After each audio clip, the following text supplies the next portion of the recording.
It's rookie camp season, and we're going back to the Denver Broncos because I said we're going to do a full video on Troy Franklin. He's got a lot of clips. We're going to cover those today.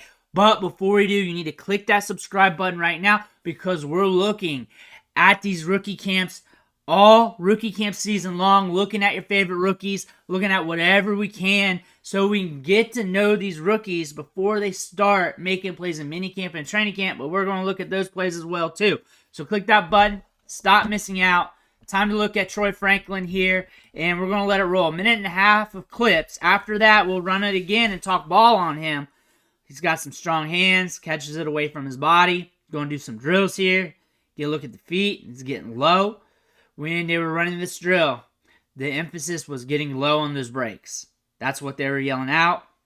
And they did it on numerous of these drills here. Good choppy footwork. Hands. Pretty strong catching it overhead. I think this is the same one, maybe a little different than the other.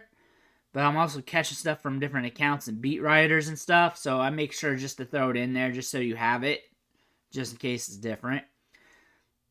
The emphasis is to get low. That's what they were yelling out. That's what they were calling. So if you had any questions, that's what they were going after. Catching it away from his body. Him and Bo Nix. Going to be a good combo together. Like if Bo Nix don't hit, he don't hit. And if he hit, Bo Nix is probably going to hit.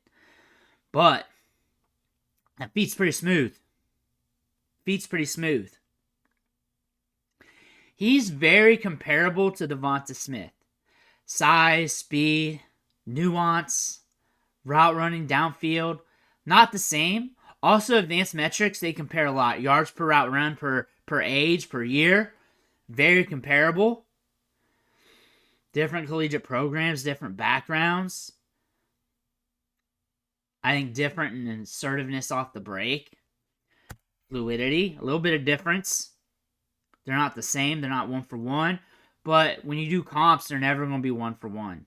That's the thing. But you have to do what's closest. Thinner wide receiver with some speed that can play on the inside and outside. That's very smart and technical. Like Troy Franklin here is very good reading the zone, finding the right spot to really break off his route and sit in there. Like one of the smartest wide receivers in the class. He'll attack blind spots like no other. He breaks off routes downfield, had a good ADOT, was getting pushed downfield. He was getting the deep targets from Bo Nix. He has good feet, especially for his height and his length. He's a lengthier wide receiver. You can tell by those limbs there. He got some speed to get downfield. He was also sick during the NFL Combine. That impacted his weight. Also, some of the numbers he posted. He did not do well in the drills at the Combine. But he was also sick. He mentioned that during his pro day. So the Broncos were in touch with him during the Combine and the pro day. That's what Sean Payton said. Sean Payton said before day 3, he woke up at 6 a.m., had the text front office saying, hey, we got to do whatever we can to get this guy. Did not believe he was going to be there. He fell to the 4th round. And you may look at him and think, he's a 4th round wide receiver. How can you bet on a 4th round wide receiver? How can you be excited about that?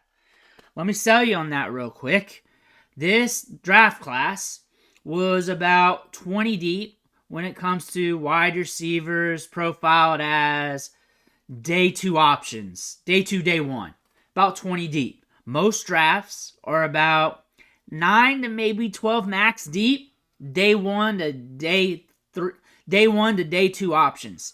Rounds 1, 2, and 3. I'm throwing 3 in there. Once you get so many wide receivers with good profiles, teams can, 1, sit on their hands, just wait for the values to fall to them. 2, they pick the ones that fits their team perfectly. Like you see a Malachi Corley get drafted to the Jets and play in the slot. You already got Garrett Wilson. Things like that. I also mentioned like a Roman Wilson playing on the opposite side of George Pickens. Instead of having to trade up for like an A.D. Mitchell to get that size adjusted speed to really get your compliments. They don't have to stretch it to get certain players. They can wait to see what's going with them. And on top of that, in the second round. You had that cornerback run. You had a very deep offensive line class. So that caused some of these wide receivers to get pushed down the board. And we're also seeing more wide receivers come out for the draft that's very talented. And you're going to find talent in all rounds of the draft. You just got to develop them, mince with them correctly. Troy Franklin, even though he went in the early part of the 4th round, still garnered as like second, third round, first round prospect, however you got him graded. A lot of people had him going in the back half of the 1st round. Probably the sweet spot was somewhere in the middle of the 2nd round for his grade. That's what Sean Payton had his grade on him, was a 2nd round grade. That's why they were very excited about that. The fact that he got drafted early in the 4th round, that they felt like he wouldn't have fell in the 4th round, very encouraging considering there were other good wide receivers left on the board. It's a deep class.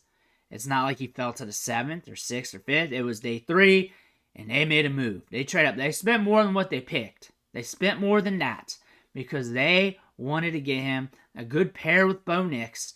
Bo Nix has some continuity already with this team. He can win downfield.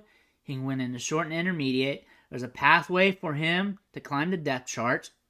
And if he hits, that's going to help Bo Nix a lot. And if Bo Nix is floundering, he can possibly still hit.